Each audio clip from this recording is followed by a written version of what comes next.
Dari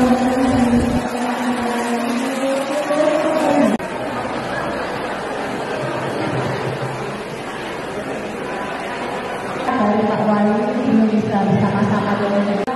realitas sektoral ini betul-betul nanti bisa di sini kan sudah hadir keluarga-keluarga yang memang anak-anaknya akan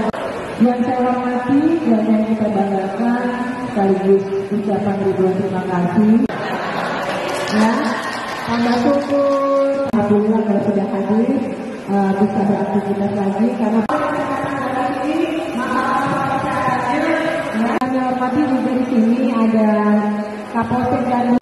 aku mungkin bisa aku cara menanggulangi stunting dan sampai lain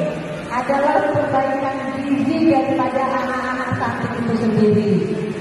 Nah sumbernya dari mana? Kalau dari pemerintah tidak banyak memberikan